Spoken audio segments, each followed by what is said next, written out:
Hey, book lovers, welcome back to Shelf Addiction, the podcast where we dive deep into the pages of thriller and fantasy reads. I am your host, Tamara, and today we are discussing an urban fantasy vampire story with neo-noir vibes. But first, a quick heads up, if you crave the full visual experience and want to ditch the ads, head on over to Patreon. You'll unlock ad-free video episodes, exclusive after shows, and tons of other bonus content. If you prefer audio only, Spreaker listeners, you're in luck. After shows and exclusives are available there as well. If you want even more bookish banter, join us on our community over on the Book Clubs app. And don't forget to subscribe and leave us a review wherever you're listening. And speaking of community, I'm thrilled to welcome back my fantasy and romance ride or die co-host, Casey from Heartful of Ink. Welcome back, Casey. Hello, hello. I'm so excited to be here. Yes, I'm glad you're here. This should be interesting. Oh, yes. This will be good. This will be a good talk. Okay. You can find both of us online in all the usual spots. The links for everything are in the show notes, so click around and do all the things. Before we begin, I would like to remind you that we talk full spoilers with book chats. So spoiler alert, you've been warned. Today we are discussing Certain Dark Things, written by Silvia Moreno-Garcia. The audiobook is narrated by Ada Reluzgo, published October 25th, 2016 by Tora Nightfire and Macmillan Audio. The paperback is 256 pages and the unabridged audio is 8 hours and 46 minutes. Casey, would you kindly share the synopsis?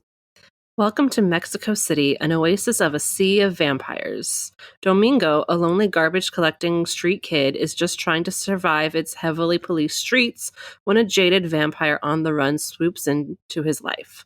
Alt, the descendant of Aztec blood drinkers, is smart, beautiful, and dangerous. Domingo is memorized. Alt needs to quickly escape the city, far from the rival narco-vampire clan relentlessly pursuing her.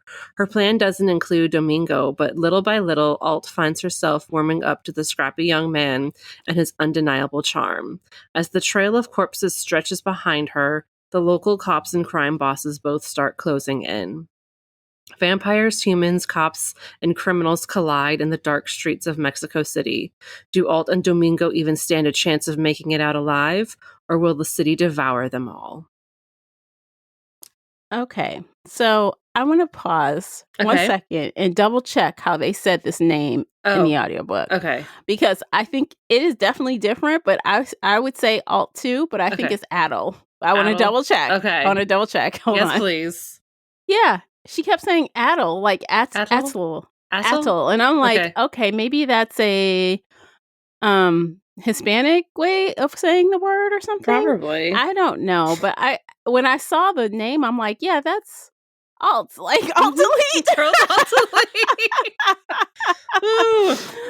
But I kept hearing Adel. I'm like, that's weird. And I listened like at 2x, and I literally went back just now and listened at 1x to make sure I understood it. So you can say we can call it Alt if it's easier, whatever you want to do. I'll try to pronounce it Adult. Adel? Adel. Like Oh, Adel. I guess Adel. Make sure you cut this. Oh gosh. So anyway, I'm gonna mispronounce so many names though. Like it's gonna be bad. I apologize in advance. Let's see. Nick and Domingo are easy. Yeah. And Rodrigo. And Anna. Yeah. Those are not bad, I guess. Yeah. So just the main character. I don't know why she named her Adel or, whatever. Okay, let's dive in. Okay, high level. What did you think? I feel like you have more feelings about this than I do, so.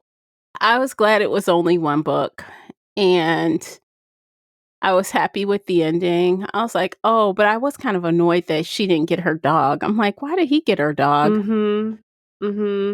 So I like that it wasn't like a skip off into the sunset ending. It didn't seem appropriate for this book, and so the author did the right thing. So I was satisfied with the ending. But overall, honestly, it was average at best. And I like that it was different from other vampire stories. But other than that, it's fine. What about you? I really liked it. I was very intrigued by the world building. I thought it was very different from our typical vampires. Like you, I'm kind of upset that she left her dog. Like, that was such a bad dog mom thing to do. Like, no, you would not just walk away from your dog. Even if you thought he was shot, like, you wouldn't leave him. My biggest gripe, though, is that the only person I didn't want to die died. I would have been okay with anybody else dying. But Anna, the cop, Anna, Yeah. I wanted her to live. And she died. And I was like, you could have killed Domingo. That would have been fine with me. Just not this mother cop who's worried about her daughter. And actually, like, she knows how to do the fighting the vampires and stuff. Like, no. She was the only person I really liked. She didn't have a baby. She was like in her 50s, pushing 50s. Yeah, no. So her child was adult. Yeah. But still, she was a teenager in high school. Like, yeah, that's fine. But I was like, out of everybody, she's the one I want to live. I was okay with it. I don't know why. I feel like, I mean, she was fine as a character. Again, I didn't really feel any connection to Anna. I think she got a raw deal because of just how police and those type of things treat women in Mexico. That's just kind of, that sucks, you know, royally. But I was like, what exactly is she doing? I didn't understand some of the moves she was making. And I kind of knew early on, I'm like, oh, she's not going to live through this book. She was my only one. I was like, you can kill anybody else. I just want her to live. I want her to survive this because she deserves to go out happy, like a heart attack while sitting on a beach, kind of happy. Like, not, you know, mind controlled by a vampire to kill yourself. That I don't know. I felt like she deserved better. She was, out of every character, she was the one I connected with the best. Really? Okay. I don't think I connected to any of them. So was this your first time reading Silvia Moreno-Garcia? Yes. This is my first time reading anything by her. People have been telling me to read Mexican Gothic for I don't know how many years now, but I haven't read it yet. Like, it's on my bookshelf. I'll read it eventually. But this is my first book by her. Well, I read Mexican Gothic. Okay. And actually, me and Classy did. We did it on the podcast. Oh, okay. I'm trying to think how far back that was. I can actually do a quick look. But we did it, and I ended up rating that 3 stars. I did not love it. And I'm starting to realize that I don't think her writing is for me. I think it's very unique. I love that it's like Mexican, you know, it's so different. It's not like this is a different treatment of vampires, right? Absolutely. It's not whitewashed. It's like we're talking about vampires that are out in the world. It's like a known thing. It's an alternate reality. It was very unique in concept. I could feel like what I think it would look like. I was getting like Twisted Metal vibes, I guess, like how I expect it to look. Like I said, neon. You know, neo noir, you know what I'm saying? That's kind of what in my mind, what I visualized. But for some reason, I just don't connect to these characters. And I felt like it took me longer than I would have liked to finish this. Because, like, for example, when I text you yesterday when we were supposed to record, I'm like, look, dude, I'm not done. And, you know, I don't like doing that, but I was like, I have like at least 3 more hours to go. And I'm not sure I can beat the bricks and get it done in 3 hours because it was just so not hitting for me in that way. You know, where you start reading something and you just want to devour it because it's so good. Yes. That's not how it was hitting for me. So I don't know.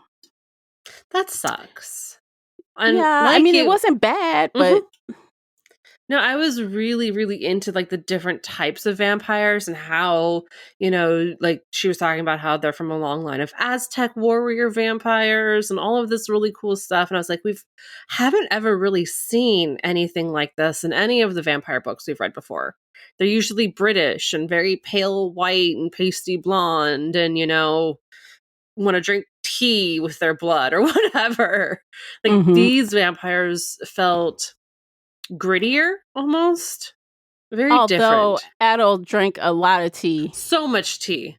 It was a lot. weird. I was like, are you half British now? Mm-hmm.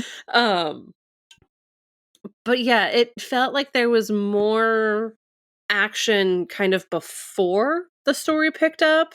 Like when her Mm-hmm. mother was murdered and her sister and all of that. And we got that a little bit through flashbacks. But I Mm-hmm. almost feel like if the story had started then, it might have been better and a better hook for us.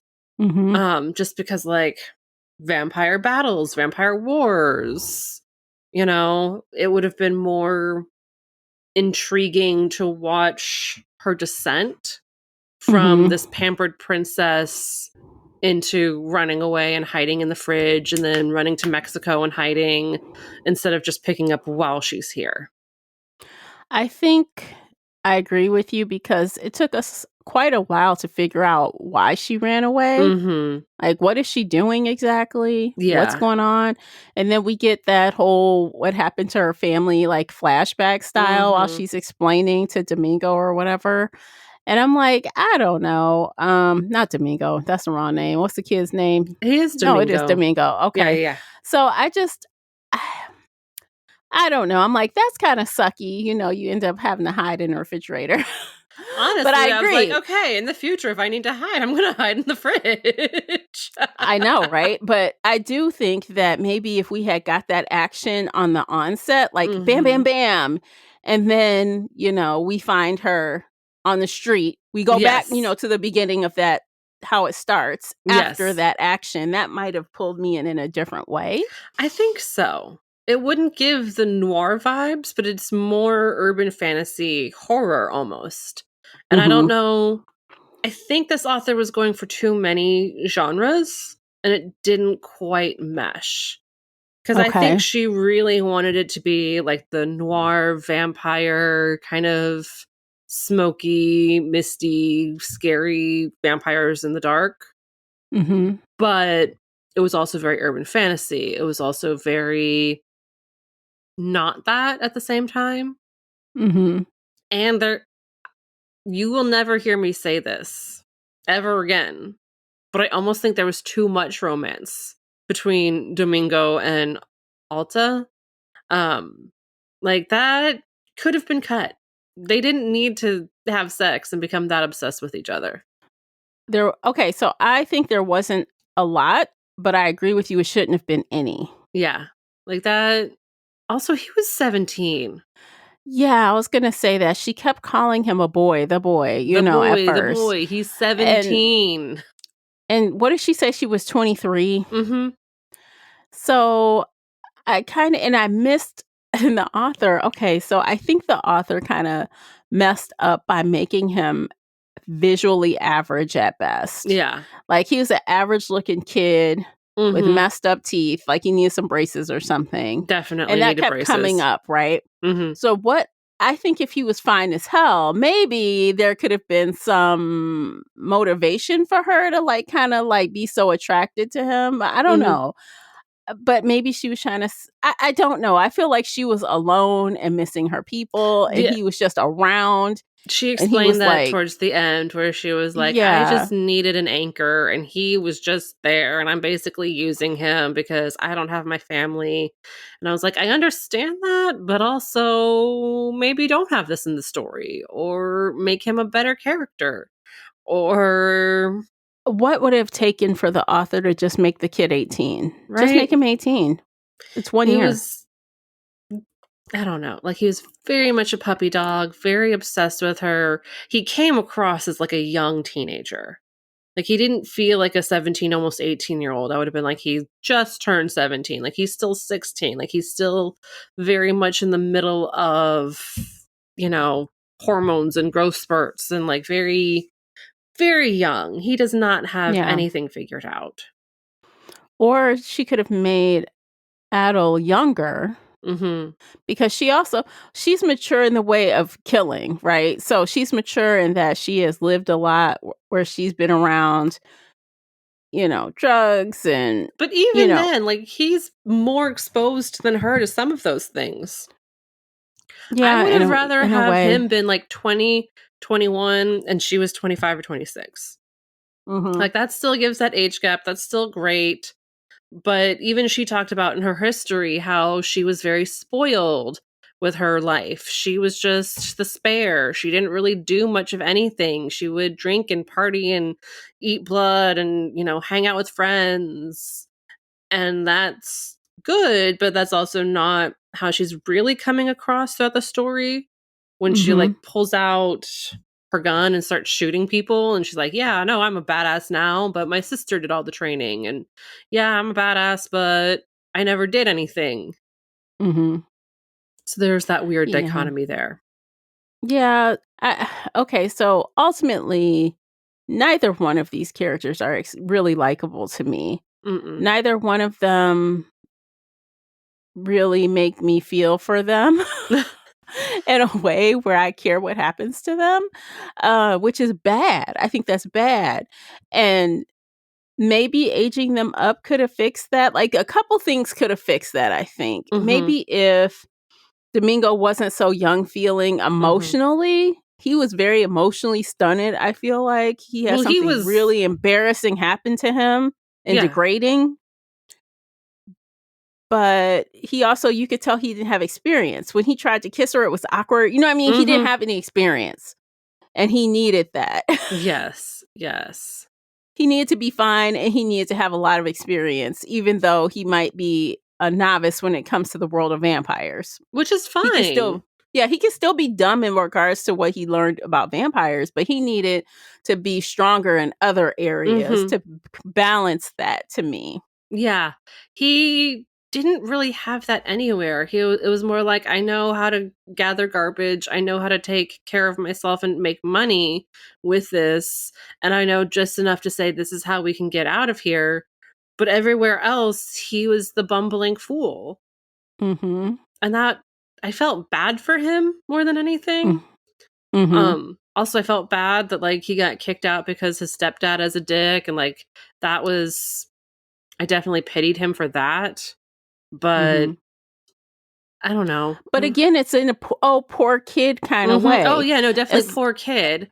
It doesn't yeah. feel like okay, you've come from this really terrible background. You've made something of yourself. You're strong in other ways. Um, I don't know. He gave him a few more years, and I think I would have liked him better. Mm-hmm. But and same with her. I wish, even though she had been, spoiled and called the spare and all that fun stuff, I wish she either had more of that and actually needed more help, Mm-hmm. or that she was like, okay, yeah, no, I was the spare, but I cared a bit and I was trying to do this and I was trying to do that and I was trying to learn how to fight to help my sister. I Mm-hmm. wish there had just been more, not this straight line of, okay, this was before, and before I was just the party girl, and now I'm not the party girl, but I'm actually good at shooting and killing and all these things. Mm-hmm. I wish there had been more of a, this is how this developed, or this is how I did this. Mm-hmm. She just wasn't all there. Yeah. You know who I think this author, in my mind, who this character is kind of modeled after a little bit? What's her name? Kate Beckinsale in the Oh Underworld. Is it yeah, yeah, yeah, Underworld? yeah. Oh, absolutely.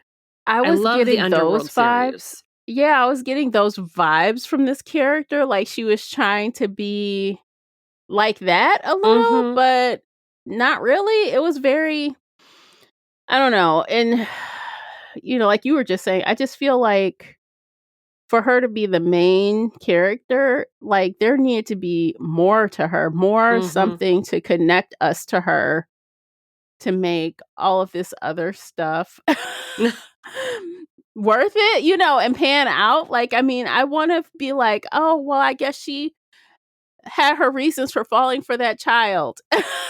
Mm-hmm. I mean, I know there's only 5 years, 6 years between them, but still, and even just needing the human connection, needing the anchor, needing somebody around her didn't feel like a good enough reason. There were so many other people she could have connected with. And I guess it's his story because he was the one who's like, yeah, well, I'll just be your friend. I'll buy you a watch. I'll help you. I'll do whatever you want. But he was still so young, and he was like sick to his stomach about killing for her. And he wasn't sure. He's like, oh my God, she's walking away with somebody else. What are they doing? Are they fucking in the bathroom? I'm like, you're a child. Of course they're not fucking in the bathroom. He acts like a very like obsessed teenager. Like he became very attached to her very quick. Yeah, and I'm like, well, why is he getting her a watch? Like, dude, you barely have any money. Like, I couldn't understand the watch thing. Like, why? Because he's 17. So I will give the author credit for this. She knows a 17-year-old boy who is obsessed and in his puppy love era. So like she nailed it for that. And we're just ripping him to shreds because we don't like that. We don't want teenagers. We don't want little boys in their puppy love era. Right. Not in this setting. It just doesn't fit. That is the biggest misalignment to me. It does not fit. I don't care. There's no way you can talk me into it. No. Honestly, like, if she really wanted to lean harder into this, she should have killed him at the end. And really leaned into the, naivete doesn't survive, being childlike doesn't survive. He's the light to her vampire darkness, and light doesn't survive. She could have leaned into those types of themes, and she didn't. She let him live at the end. Yeah. And we could have got a really great scene of, Adel like actually showing some emotion about him because he died. And then she could have walked off into the sunset with her dog. Yes. No, like that would have been a much better ending. Yeah. To really highlight the fact that, like, okay, this is the dichotomy between the two of them. And this is how, even though she was spoiled and survived, he's not able to survive, and yada yada. Like, it would have been much more poignant if he died. Yeah. So again, like, the author kind of missed opportunity there. I don't know. Okay, actually, I think it's a good time to take a break, and then we'll talk about, I guess, more things we liked or more things we didn't like. Whatever happens, happens, Whatever happens, happens. Whatever happens, yeah. So while we're gone on this break, you guys check out these commercials by listening to those. You are supporting the podcast, and don't forget to pick up some bookish merchandise over on our Dashery shop. Yay! There's, it's t-shirts, so sweatpants, all kind of stuff you can pick up over there and support the podcast, and we'll be right back. Okay, welcome back. Clearly, they know what we don't like, or what I don't like. I was very clear. And you too. You were clear too. Yeah. So I guess if I had to show some positives, I would say that the world building was good. You mentioned liking the different types of vampires. I like that too.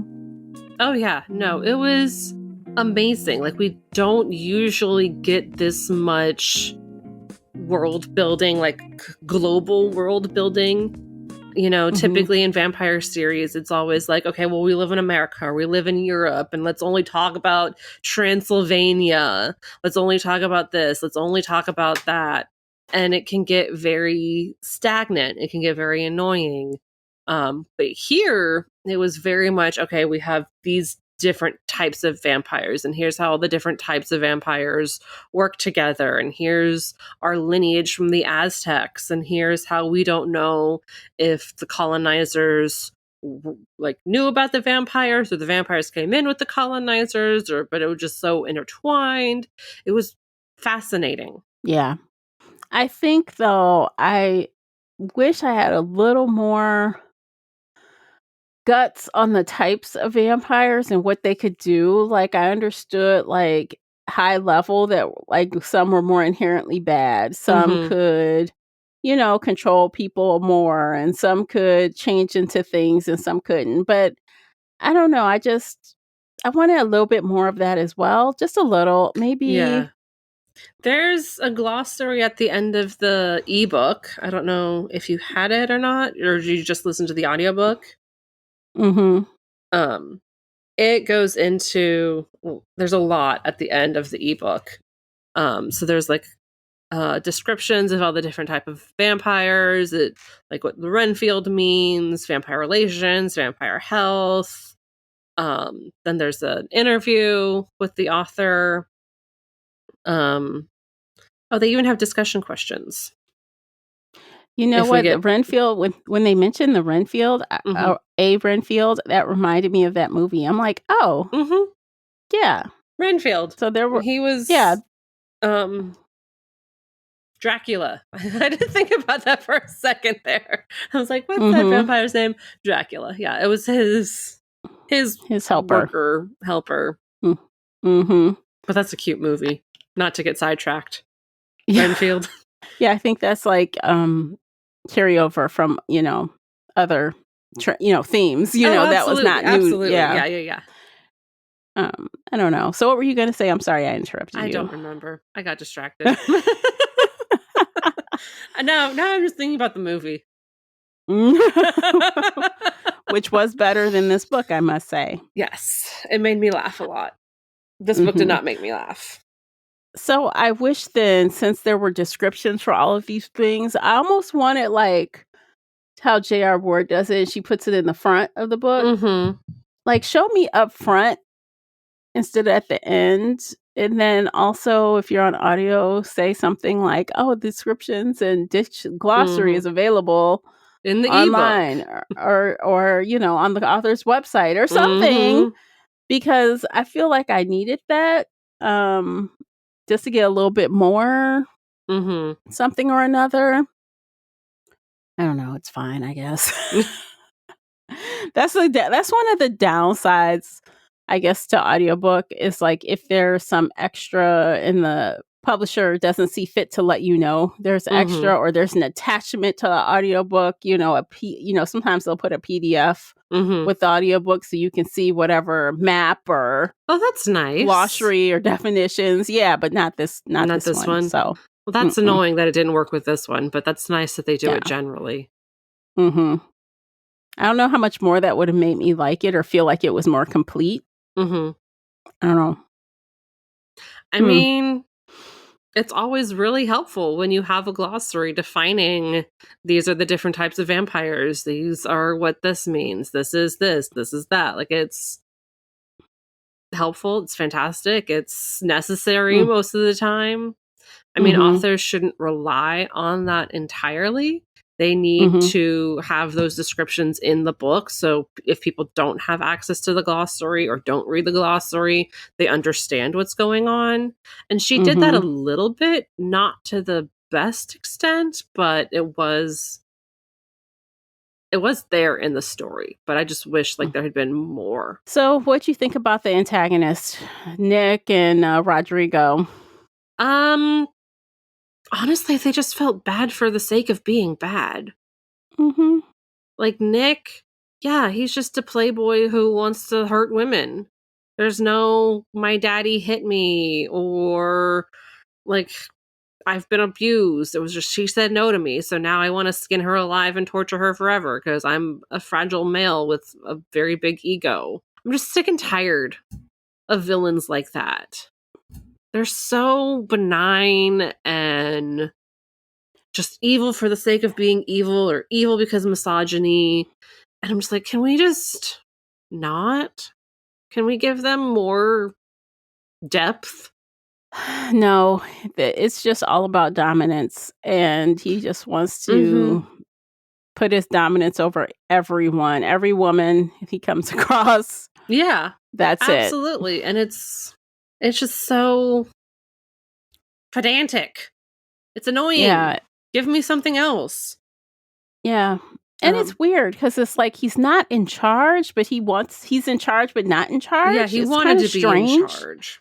So that played up his weak ego-ness because he's like, I feel like I should be number one, but I'm definitely not. So people are stomping on me. So I have to in turn stomp on women. And I'm just like, can we find another reason? But how is Rodrigo a Renfield and also in charge? That seems weird. Because he was his father's Renfield. And so he has a higher ranking simply because like he takes the rules and directives from Nick's father. So Mhm. it's, like he's the mouthpiece for the head honcho. Yeah. Nick doesn't really listen to him anyway, but He doesn't. He gets really angry at him and stuff. He's like, I don't want to drink this bagged blood. It's I don't want to do nasty. this. I don't want to do that. You're not in charge of me. I'm just a little kid throwing a temper tantrum. All of Yeah, that. he was childish as well. Did we ever know how old he was? I think he was in his mid-20s. Mm-hmm. Because he was But acting like a child as well. yeah. Yeah, he was annoying. Rodrigo, I feel like he was just like he was doing this as a means to an end. He saw retirement as his future. He's like, I just need to get through this. I just need to survive. And he didn't, Yeah, which was good because he was a terrible person. Yeah. Well, we don't really know his history and how he ended up there. Not really. And he chose to work for vampires and is happily going around murdering people or covering up murders. Yeah. He got what he deserved. Bad. I'm not. Yeah, he did. I didn't feel bad for any of them. I'm like, nope. Whoops, you died. Whoops, you died. Like I said earlier, Anna was the only one. I was like, everybody can die. I just need her to live.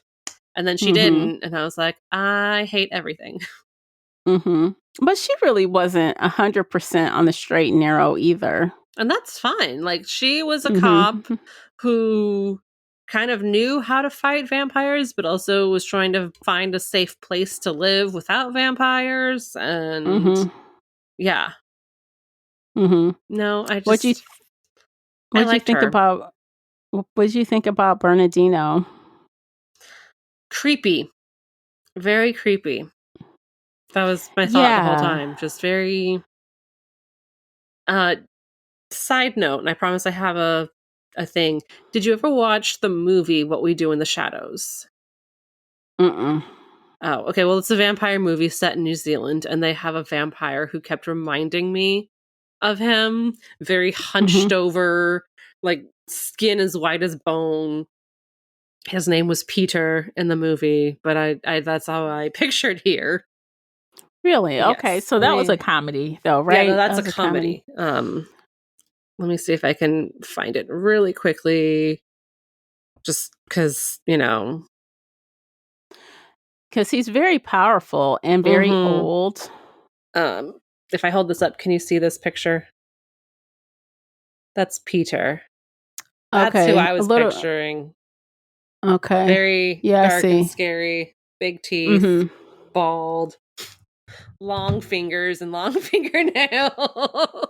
Well, I mean, he definitely aged when he was trying to give her some energy or a power boost or something. He was trying to heal her, help her, something he was trying to do, and he turned old and decrepit. So that's another thing that I really wanted more of the backstory for.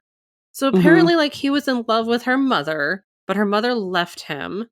And then when the daughter shows up, Alta, he's like, okay, fine, I'll just keep healing you. I'll keep giving you energy. I'll keep doing this and that and whatever. Because why? Yeah, I don't know why. I wanted more explanation there. I wanted more depth. Just because on the strength of the relationship he had with her mother? Really? That's it? I guess. But why? Why were they in a relationship? Why did they love each other? Why did they leave each other? Why is he not her father? There was so much more that should have been detailed and wasn't. Yeah, I agree. He's just this random character that was kind of weird. And he just kind of showed up to give cryptic advice. I know. And I'll help you here. But that's it, It's like the old wise man trope. The wise person who comes in to give the best advice and then walks away. Yeah, no. There could have been so much more to his character too, and the relationship between him and her mother, and why he was actually helping her and going above and beyond helping. What he was doing was not just okay, I owe your mother a favor kind of thing. This was I owe your mother a favor, but I really loved her. And now I'm transferring that love onto you. So I'm going to do 10, 15, 20 favors for you, right? Yeah. I'm going to feed you all the time. I'm going to help heal your hand. I'm going to help get you out of the city. I'm going to help you here. I'm going to give you this advice. Like, it was just so over the top. It would have been an easy way to explain that would have been like, your mother, I owed your mother like a life debt or something. Like, she helped me in such a tremendous way. Yes. I can never pay it back, so I'm going to pay it back to you, especially now that she's gone, kind of thing. Something like that. But we didn't even get that. Like, serious. No, and that would have been a great way to explain it. Like, she got me out of a really tight spot, and I owed her this. And she can't take payment. You can. I'm sorry that she's dead. And also, like, they didn't even go into why they killed her mother. It was just like, we just got her head. And then she retaliated, so that's why they retaliated again. But still, like, why kill her mother in the first place? I don't know. I mean, was it like just simply the drug trade? Like, it was the Necros vampire family, like, they're against Adolf's family because of just the drugs? Was it drugs? I think so, but that's such like not a good enough description or background or detail. Like, it's okay, this is a thing, but give me something else. Like, give me more detail. Tell me that these two families have been feuding forever. Tell me that now that they've killed off the entire family, they've taken over this drug trade, or they've taken over this, or they've taken over that. Like, give me more than just they killed my mother, then they killed everybody, and I escaped, and like, what else is happening? Now I'm on the run because they want me, but also why? There's just so much more that could have been here. Yeah. It was it was less than 300 pages. So it was a tiny book. Yeah, it was just surface level of everything. I think had the author gone more in depth, maybe I would have liked it better. No, like I said before, I feel like if she had started with the action and started with like the massacre, that would have been a much better way. But also, that I don't think that would have given the very noir feeling. I think that would have been leaned more into like the horror that she was aiming for. Yeah, because I mean, honestly, it felt also, I know she was going for something darker, but to me, it also felt very like borderline YA. Like, was this YA? Is this supposed to be YA? Well, he's a fucking teenage child, and he's half the point of view. But yeah, Mom, and she's only 23, which is kind of new adult, but it's not. Neither one of the main characters are adults. No, but it's not been called out. Like, it was not advertised to us as young adult. No, not at all. Because, we've had other books where it was very adult, but there was like one or two characters that were underage, but this book is adult. Yeah, no, this...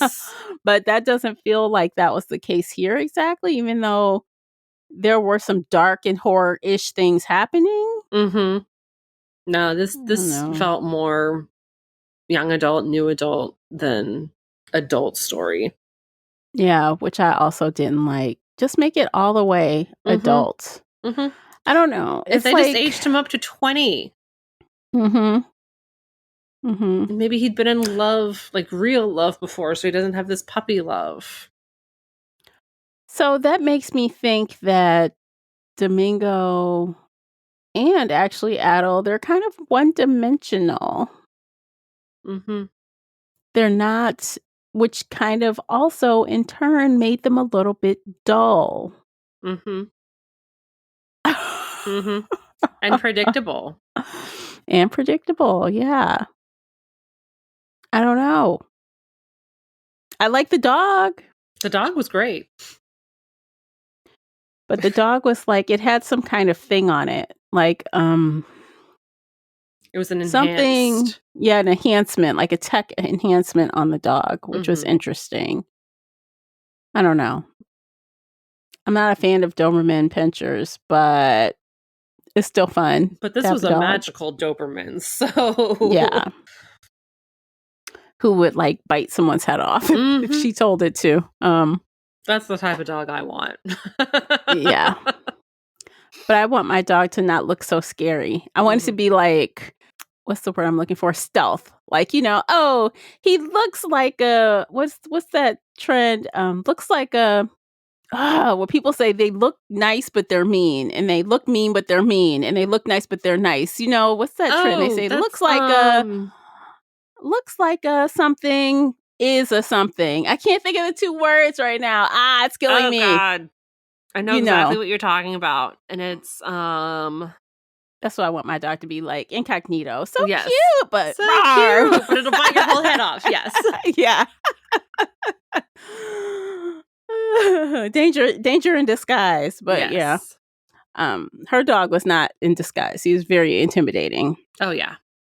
But that's fine. Yeah, I was fine with it. I'm trying to think. What else? I don't know. I think we pretty much covered the whole book. Which is also part of the, I guess it just wasn't a lot. The story at its root was very basic. It was very baseline. And I'm not even sure we needed the multiple point of views. Honestly, I'm not sure we needed it. Just for me, because again, I didn't feel connected more to any of these other characters by having the multiple point of view. That's just my 2 cents on that. First of all, if you cut them out, you're only left with Domingo and Alt, and they did not have enough personality to cover this whole book. Yeah. Which is very mean to say, but like we just said, they were very one-dimensional. They didn't really fit. They didn't give us much of anything. It wasn't there. So I feel like we needed these alternate points of view to help flesh it out and help really bring it in. I wish that Rodrigo and Nick had more personality than just evil for being evil's sake, and that we had seen more of whatever their evil plans were just in general, not just here for this moment and here for just killing girls. Yeah. Anna gave the perspective of what it's like to be a human in this world who doesn't like vampires and doesn't want to be around them, and also trying to protect her own daughter and trying to live her life. And she was the only one who had the most depth for me, so that's why I liked her. She wasn't even on the page that much. She wasn't, but out of everybody else, she had good goals. She had a solid background. She had somebody she was fighting for, her daughter. She had the most depth. To me. That's interesting. Yeah, that's interesting. Because we just talked about everybody else. Nobody else had that.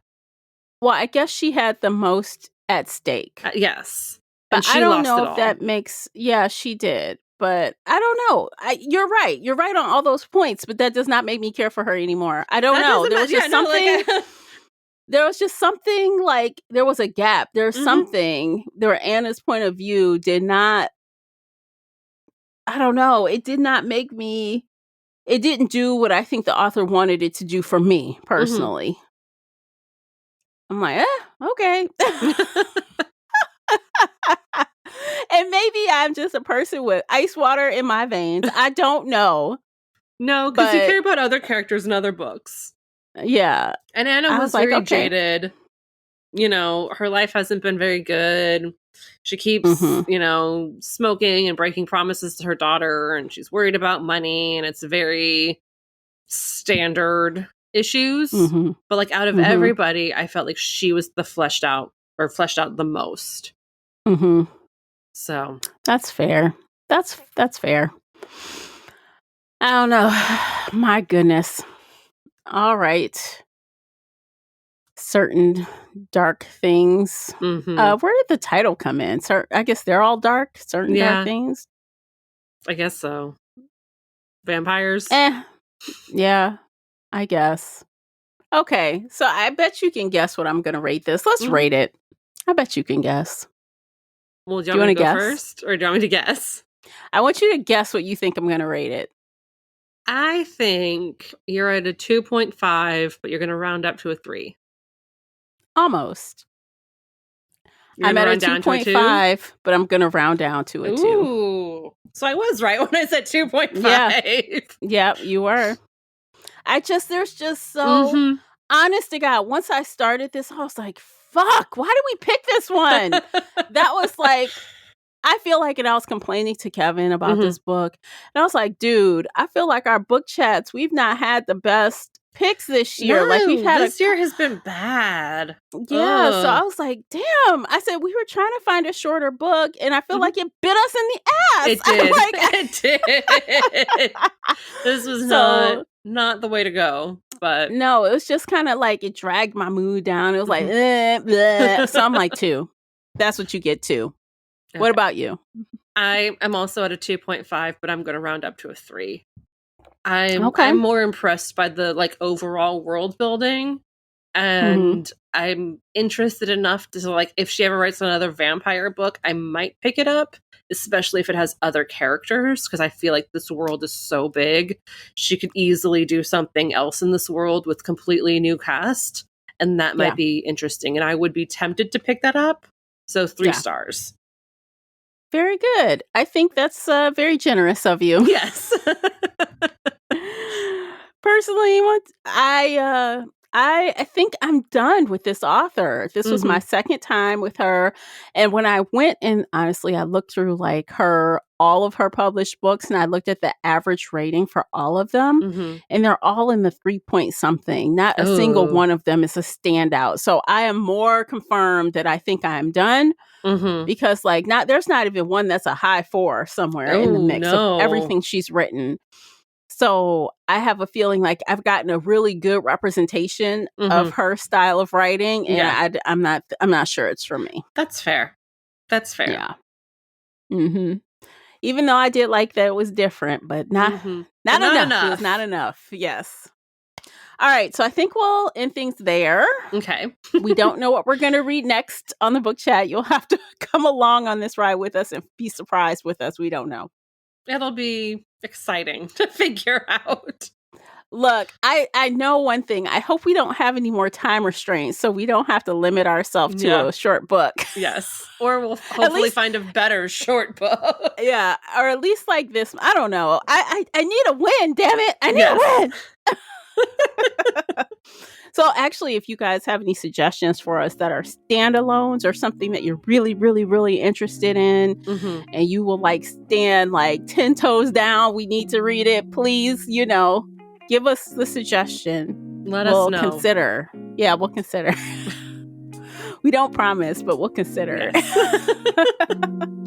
All right, that's it, guys. Thanks so much for listening to the entire episode. We appreciate you for doing that, and we'll catch you in the next one. Take care of yourselves. Bye, guys. Bye, everybody.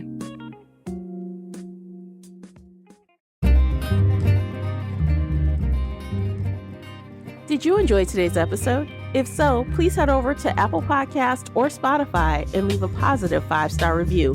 It's a simple action that makes a big difference. You can also like this episode on your favorite podcast player or share it with your fellow bookworm friends on social media.